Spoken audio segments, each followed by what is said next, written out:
We're saving anywhere between 5 to 10 hours of clinical documentation time per week for depending on caseload size.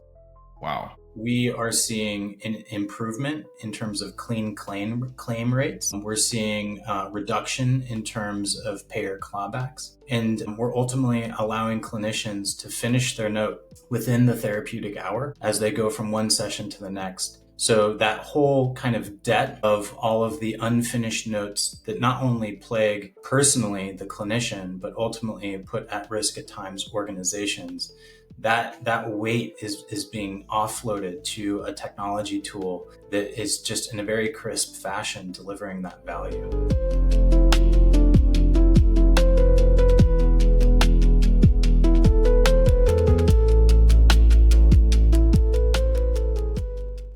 Hello, and thank you for joining us today as we go beyond the couch and explore the world of AI in psychology.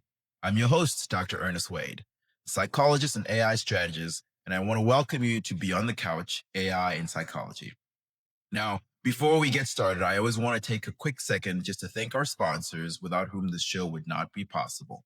The American Board of Professional Psychology, also known as ABEP, and Wade AI, which is my AI consulting company. Okay, on to the good stuff. So if you're a clinician, treatment planning is an important part of the work that you do. It's where you take a diagnosis and figure out the best path forward for each individual patient. And with the introduction of AI into healthcare, this fundamental process is evolving in some really interesting ways. And so our guest today is Dr. Dylan Ross, who is going to talk to us a little bit about how AI is evolving this process and what the future might look like in this area and other clinical areas.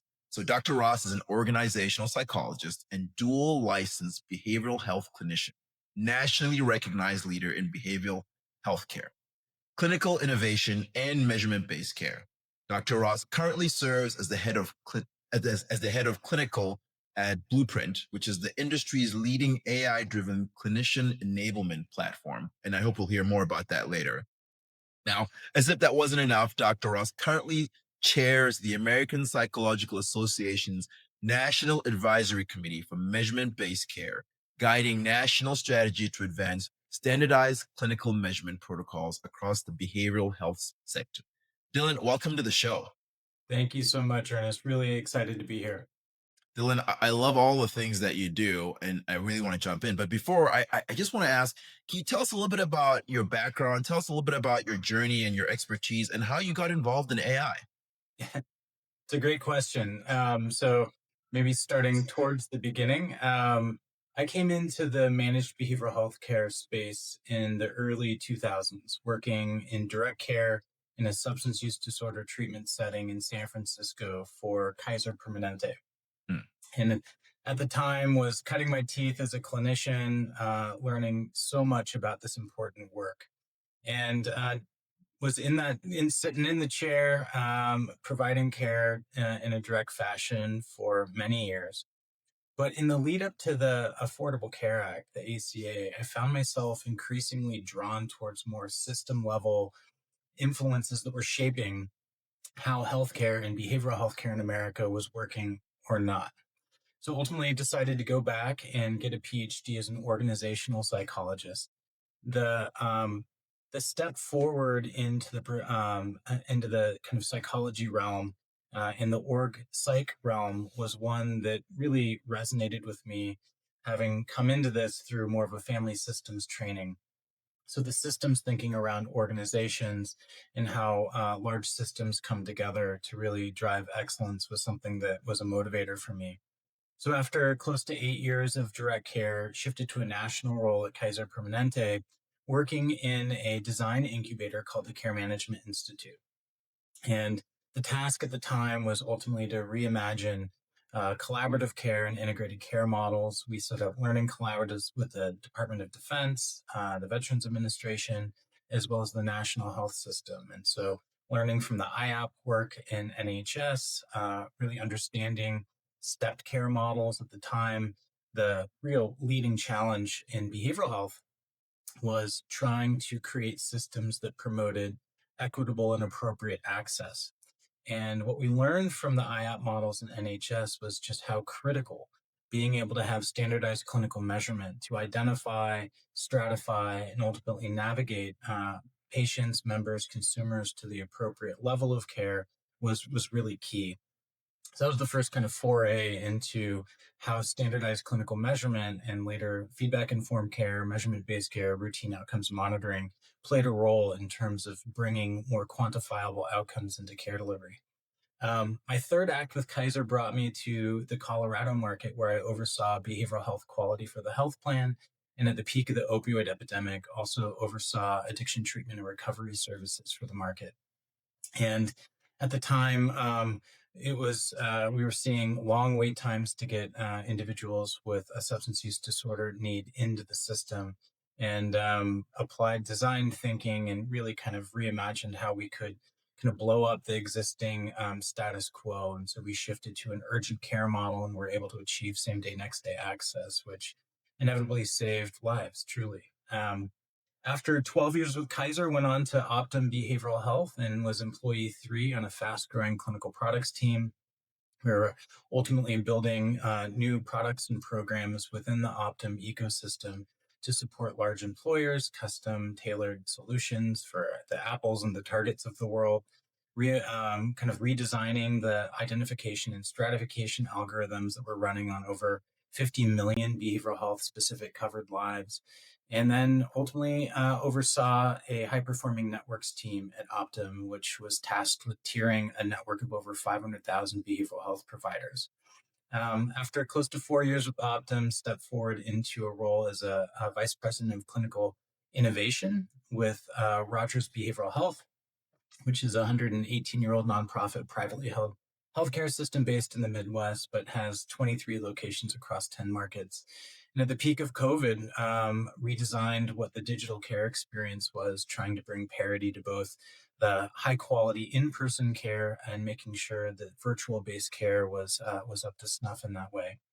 After a couple of years with Rogers, went out consulting on my own, worked with with an ed tech company pivoting into telemental health, with a consumer focused care navigation vendor, as well as an AI first care delivery organization. And that was my first foray into the role that artificial intelligence could play within this space.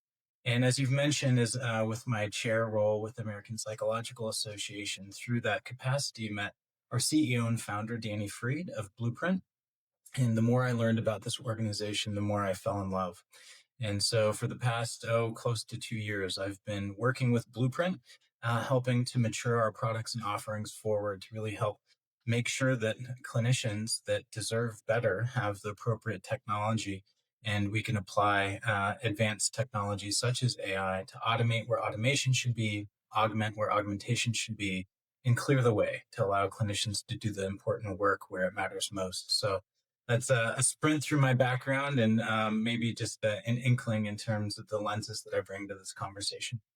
Yeah, I appreciate to a great degree the breadth and the depth of experience that you have. I always think the more experiences you have, that helps to enrich who you are and what you can bring to the table. And I want to talk a little bit about the work that you're doing at Blueprint, because we see a lot of AI now being integrated into EHRs, and I know Blueprint is also doing that, where they have a clinician specific AI assistant. So talk to us a little bit about that and how that really works with the work that we do as psychologists. Yeah, it's a great question. So I think starting first, just with a snapshot of history for Blueprint. So we were founded in 2019, and to not steal the thunder of our founder's story, but one of Danny's closest friends from growing up, unfortunately, struggled with bipolar disorder for many years. And while he had a psychiatrist, had been established in treatment with a therapist for many years, he ultimately died by suicide between visits. And Danny had come into this technology space more from the consumer technology arena, but decided that there was a real unmet need within the mental health sector. And so he sought to learn more, and hats off to him. He talked with literally dozens of practicing clinicians from psychologists to master's level, and some insights started to take hold. And a few of those included that we don't have vital signs and we don't ultimately have the same data at parity to medical care. And so, as you learn more about what usual care looks like out there in the wild, what he stumbled upon was this real gap in terms of the role that more quantifiable data could play in supporting high quality outcomes. So, punchline is measurement based care is a gap. And so from 2019 up until, about a year and a half ago, Blueprint was a single product company. And we had built and matured forward a patient facing app, although there's many other ways in which we collect patient reported outcomes, a very sophisticated provider facing data visualization platform to really bring meaning and insight to the data that was collected through. We have over 500 validated assessments built out in Blueprint. And while the product, I think, stands alone as one of the best in market, just the reality from a business side, there's a lot of headwinds in terms of selling measurement-based care technology today. And a few of those, just to kind of highlight.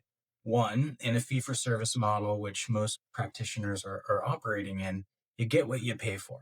And we're not paying for it. And so therefore, we're not seeing it. And so we have misaligned incentives in terms of the practice of measurement-based care, both at the clinical dyad level, but also at the organizational level. So this idea of making an investment in technology, all the other investments that are required operationally, that there was just a lot of headwinds there. But the other leading challenge, the leading headwind that we ultimately came upon was we were competing with time. The clinicians are just busy, busy, busy in terms of the amount of administrative burden that's placed on the clinician's plate. Much of that administrative burden is checkboxing for payers, for lots of other kind of entities. And so this hypothesis that we had was if we could create more breathing room within the clinician's schedule. If you click into a busy clinic, look at any clinician's schedule, they're commonly booked back to back to back. A 53-minute psychotherapy session doesn't leave you much time to complete appropriate clinical documentation, to engage in appropriate activities around care coordination and such. And so this, at the advent of AI, we saw a great opportunity to ultimately build an AI scribe to help offload some of that administrative burden in terms of clinical documentation. And so what felt like overnight, I remember sitting in a whiteboard session going from concept. In a matter of months, we had a really wonderful, high performing beta. We brought this to end users, clinicians, psychologists alike, started the repetition in terms of feedback, and we were able to mature this forward from alpha to beta to initial commercial launch. And so as a company, it was an interesting time to go from a single product that we were attempting to sell further and further up market to larger and Mhm. larger provider organizations, to then releasing this ambient scribe that would come alongside clinicians and shifting to a self-serve motion. So So how does overnight, that yeah, how does that let me ask, so because I know what this is, but not a lot of people understand what this is, right? So what is an AI scribe specifically for clinicians? Because I've seen a lot of those for physicians, but what is it for clinicians? How does it work? Because as a clinician, one of the things I'm always concerned about is how do I protect my information? Is it going to work the way that I want it? So tell us a little bit more about what an AI scribe actually is and how it works for you bet. clinicians. So for literally decade plus in healthcare, more on the medical side, there's been a broad understanding that the amount of documentation that medical providers in particular were burdened with was getting in the way of the care that they were ultimately charged with delivering. And so we've seen lots of very creative approaches to literally bringing in um, master's level, bachelor's level scribes into a primary care visit that would be quickly charting notes to allow for that kind of patient relationship to take hold, to allow the clinician, in essence, to kind of clear that cognitive burden and really engage with whatever was being presented. So, what we've seen with technology, basically seeing this door open to step into the therapy session in this case, and to be able to first, obviously with consent, capture the recording of a psychotherapy visit. Once the recording is captured, a transcript is created as an artifact. That recording is deleted. It's non recoverable both to Blueprint in our case, as well as the customer, the therapist, the organization that we may be partnering with. And then from that transcript, ultimately, we've built out prompting that runs on top of that the transcription, and we can then source and or ultimately organize high quality, compliant, and fully inclusive documentation that's organized in whatever fashion makes sense for the organization. So we can do custom templates. We do this with almost all of the large groups that we work with. If you're working in a SOAP, BURP, GURP, DAP, all those funny acronyms of the different types of documentation frameworks that we adopt in behavioral health, we ultimately spit out a first pass documentation in terms of here's what the subjective section might be, here was what the assessment kind of pointed to, and beyond. So in product, the clinician, the psychologist can then review that note and Hmm. make inline edits, can actually prompt within the transcript to make certain adjustments, such as, improve the use of medical necessity criteria language, or please provide additional justification to support a secondary diagnosis of abuse, whatever substance use disorder, whatever it might be. And so with this, then we, as a company, have really committed to making sure that we keep the human in the loop. And so when we start thinking about the role of AI, this is a critical component. One of the challenges, I think, with many of this kind of thousand blooming flowers of AI technology and innovation quickly filtering its way into care delivery is that we need to be thoughtful around where automation should be automated, where augmentation, bringing additional information to help clinicians apply clinical judgment, before the visit, during the visit, or after the visit. And so within the Blueprint framework, we're able to provide just in time insights, whether that be a read back through clinical documentation, a pull forward of here's what you addressed last session.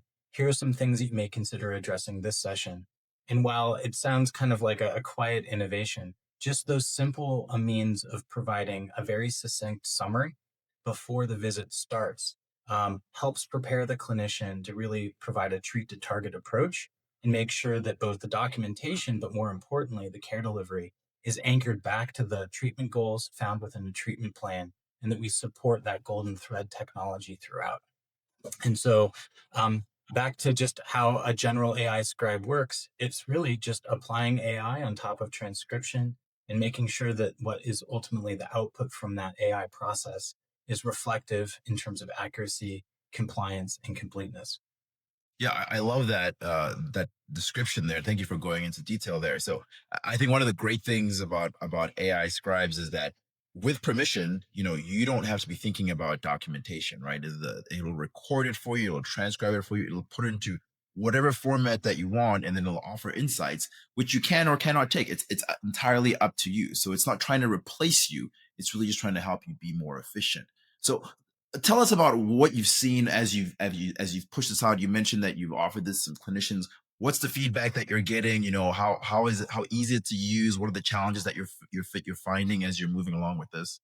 Yeah, to maybe set this in context, when we went from our beta to commercial launch, the receptivity in market by clinicians, psychologists alike, was a lot of trepidation. The idea Yeah. of kind of making what has historically been the black box or that opaque container of the therapy room, whether virtual or in person, and then bringing in a recording device felt very off putting to many. Hmm. But what Hmm. is notable here, Ernest, I think, is the shift, which seems dramatic from my vantage point, in terms of acceptability and what seems to be quickly becoming table stakes for busy practitioners that are delivering therapy. Hmm. This has become, excuse me, a critical tool that is allowing clinicians to ultimately focus more on what matters most, which is Hmm. delivering therapy. So Yeah, right I, now, I love that. Sorry, I love that that acknowledgement that initially there's trepidation, which is reasonable and rational. There you don't know what it is, you don't know how it's going to impact you, and you've been doing things a certain way the entire time. What do you think is leading to that shift? uh, value, full stop. Yeah. We're saving anywhere between 5 to 10 hours of clinical documentation time per week for depending on caseload size. Wow. We are seeing an improvement in terms of clean claim rates. We're seeing reduction in terms of payer clawbacks. And we're ultimately allowing clinicians to finish their note within the therapeutic hour as they go from one session to the next. So that whole kind of debt of all of the unfinished notes that not only plague personally the clinician, but ultimately put at risk at times organizations. That weight is being offloaded to a technology tool that is just in a very crisp fashion delivering that value. And I can't stress this enough. We know that we've seen over a 40% increase in outpatient utilization coming out of COVID. From the payer standpoint, the outpatient behavioral health spend has been tracking to that. Downward economic pressure has really placed payers in a very difficult position in terms of how they're managing the care that's delivered within their network, as well as the benefit expense that comes along with that. And so, with that, what we've been seeing is kind of a ratcheting down in terms of the review of documentation, the claims being provided, especially for working in a managed care context. And as that filters down to the clinical front line, what this means is more and more in terms of audits coming to psychologists, to master's level clinicians. So making sure that documentation is full of, is up to snuff when it comes to clinical integrity is really critical. And so this idea of just on the business side, on the kind of clinical side, very important to make sure that we're accurately documenting in a complete and compliant fashion. But then just the pairing with this, and I know I'm preaching to the choir here, Ernest, but what we're seeing also, just as a society, behavioral health prevalence rates continue to grow. We're living in a very disconnected time and socially, and wait lists continue to grow. Clinical complexity of what's walking in through that therapy room continues to increase. Yeah. And the Hmm. length of stay, as it were, the length of treatment episodes continues to expand. And so we have a very stressed and clinical workforce. Hmm. And so when we find a tool that is able to so clearly deliver the value to allow clinicians more breathing room, again, to focus on what they need to focus on, it's clear as to why we're starting to see such a quick adoption of these types of tools out there in market. Yeah, I really love that answer, and I completely agree. I think that when people begin to see the value of using these AI applications and these AI tools, and they're more likely to embrace it. And I think the more and more that people do that, the more and more people will actually continue to embrace it. Then we can find new ways in which AI can continue to be valuable to us. So I want to switch a little bit to that future thinking, that future orientation, because I know you're a strategic thinker as well. So where do you see AI and the clinical work and psychological service, where do you see that going in the future? Because a concern that I hear a lot about, which I think is a reasonable concern just to some degree, is AI going to take my job as a clinician? Am I still going to have a job? I went to school for many years and I have these expertise. Am I that easily replaceable? So where do you see the future going? um, I will hold myself from going too dystopian, but here's what I see in terms of what's on the horizon. Um, we have a need for radical access within behavioral health. And so I think that we're going to start to see broad diversification in terms of the where and the how consumers, patients, clients, members, just our family members, ourselves ultimately are seeking and receiving help. I think a notable publication from about 4 6 weeks ago, depending on date of this podcast, came from the Harvard Business Review, which did a very thorough deep dive evaluating ChatGPT in particular in terms of what are the kind of archetypes of reasons for why individuals were interacting with large language models and ChatGPT specifically in this case. And the top reason for why individuals were interacting with ChatGPT was, this is a high level theme, but companionship. As you unpack that, you also started to see many were reaching out to this large language model to interact around mental health concerns. So if we follow the trends out there in market in terms of consumers, we're seeing more and more consumers interact with large language models seeking mental health support. Mhm. And so I think that one of the trends is today it's kind of the Wild West. These large language models ultimately were not trained to provide this type of support. The guardrails and the controls aren't necessarily there. But I do believe that we're going to start to see this evolution in terms of maturity of how these types of tools are accessed. That said, I don't believe that large language models and how we interact with them are going to completely eclipse our profession. There's always going to be a need and a role for clinicians and psychologists alike to provide this expert, high touch, highly relational form of care and support. But as we kind of pivot over to the provider side, moving out of the consumer side, I do believe that we're going to start to see a real evolution and innovation in terms of the tools and technologies that providers are ultimately, used to interacting with. Now, I may be dating myself, but I remember in the early 2000s going from paper-based charting to an EHR. That was a huge shift. Unfortunately, behavioral health, mental health, and psychiatry, substance use disorder treatment as well, we were left out of meaningful use. And so we didn't have appropriate incentives there to ultimately drive adoption to electronic medical records. And as we start to see where this current administration, perhaps the next administration goes, as we track to how quickly AI evolution is moving, I think we're going to start to see very novel technologies come alongside both how we are training, preparing a clinical workforce, but also just the brass tacks of how we deliver care. Yeah. And so, one of the big innovations that we're doing here at Blueprint is, and we released our teaser here recently, we're building out an AI first electronic medical record.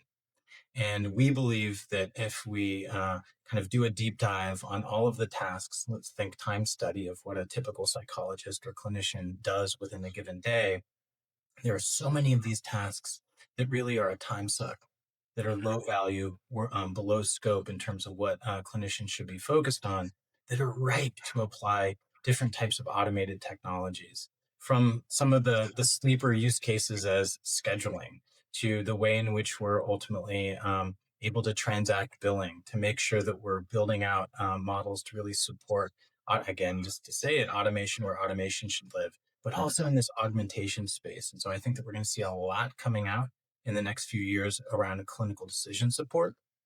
And so being able to, again, have at one's fingertips very timely and supportive insights to help guide care. Yeah. But this idea Absolutely. of kind of AI replacing mental health clinicians, I think that on edge, there will be some edge cases where when we're looking at perhaps the mild to moderate in terms of consumer need, that we're going to start to see additional options for consumers. They may choose to kind of vote with their feet and go towards technology. But my hope really is that we can prepare us as a clinical workforce to have the best tools in hand to be efficient and effective. Yeah, I think that's a good assessment of the future, and I agree with a lot of that. I want to ask you about the role of psychologists in the development of these tools, because as you mentioned, and I completely agree, these tools will continue to develop, to evolve, to grow, to be created. And I know at Blueprint, you guys have a strong psychological input into the development of these tools. What do you see some of the risks and challenges if psychologists don't get more involved in the development of these tools? What is the value of having a psychologist, someone who has the training that we have, the development of mental health tools and tools that clinicians are supposed to use and may have to interact with in the future? Yeah, well, if we take appraisal of the venture space in particular, mental health as a sector has been one of the most active in terms of venture investment. And to use the old adage, show me the incentives, I'll show you the behavior. The incentives within the venture space are frankly misaligned when it comes to quality and speed to market, speed to revenue, and ultimately affordability when it comes to it. Uh, is so high in terms of the priority that's placed on it that many times we have technologists, founders with really no real understanding of the clinical nuance and importance of whatever that solution might be, positioned to solve for, rushing into this market in kind of a prospecting type fashion, and they try to go fast. And so you'd be surprised, especially in the startup space, how many technology companies um, maybe at best have a consultant on hand that has a clinical license, but very few ultimately have made the investment and made the determination that bringing in a psychologist to the business function, whether it be clinical strategy, whether it's AI prompting, clinical prompt engineering, the list goes on. And so I think one of the risks today is that we do not have enough psychologists that are embedded in full time roles in these organizations. And so I think the inflection point that we're going to soon be hitting here is, given that the bar is so low to ultimately build custom solutions based on commercial large language models, that you've seen so many jump into this space. And there's going to be this moment when the quality of the underlying model, and therefore the quality of the outputs of whatever that solution might be existing to solve, that's going to be one of those determinants in terms of what wins out, in terms of quality and integrity of product. And how we get there, I think that we need to really advocate, especially for many of these AI based solutions, to make sure that we've got psychologists at the helm that are making sure that these organizations don't make any unfortunate decisions that put consumers at risk. Yeah, I completely agree with that. It's one of the things that I like to get on my high horse about. I think it's, as psychologists, we are experts in human behavior, and if you're developing any technology that should be interacting with humans, especially in this fashion in the mental health area, you definitely need psychologists in the room, right? And definitely need to be listening to their thoughts and their opinions, because they are experts in this. So I think that's extremely important. Yeah, just add, in addition to that, Ernest, that there does seem to be this disconnect, and I am out there talking with a lot of psychologists day in day out, and I hear such interest in the professional psychology ranks of individuals wanting to enter into this space. Yet on the technology side, um, we're not seeing the same type of opportunities. And so I do believe that we need to ultimately build towards appropriate structures, but also build in accountabilities for these solutions. And just to kind of opine momentarily on, the FDA. So, paratherapeutics, a handful of other kind of new entrants when we're looking at digital therapeutics in particular, we're able to achieve high bar, FDA clearance. But we have a real gap when it comes to the FDA. It's either you've achieved this high level, high watermark in terms of compliance with the regulations that are required, but underneath that, you have nothing. And so back to incentives, organizations really aren't incented to do invest in evaluation and research to make sure that what the products they've created are safe and effective, that privacy and security is where it needs to be.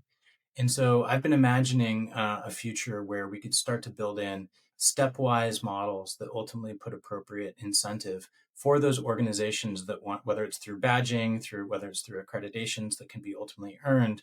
But how do we bring into these solutions appropriate evaluation where, whether it's at the federal level, state level, or perhaps through professional organizations, appropriate review and making sure that we are turning out into market products that have been truly tested.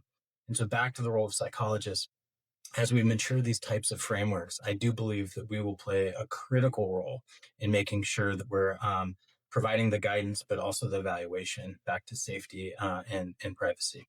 Yeah, I think that sounds really like a really excellent approach.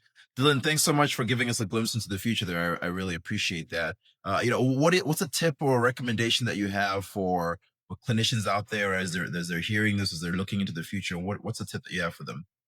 Well, for those that are interested in the technology space, given just the high frequency of activity, finding a community is really important. I'm a member of a handful, but one of the ones that I would love to just promote here on the podcast, Therapists in Tech. I have close to 6,000 members that are a part of this, very active in the Slack space, Mhm. communication technology. But this is a place where clinicians can come, learn about new opportunities, new jobs, but starting off, coming alongside organizations, really understanding the landscape's critical. I Mhm. think that there's going to be new opportunities for kind of cross professionalization, especially in the technology space. There's even now some training programs that are focused on training psychologists, but also applying within the kind of realm of AI.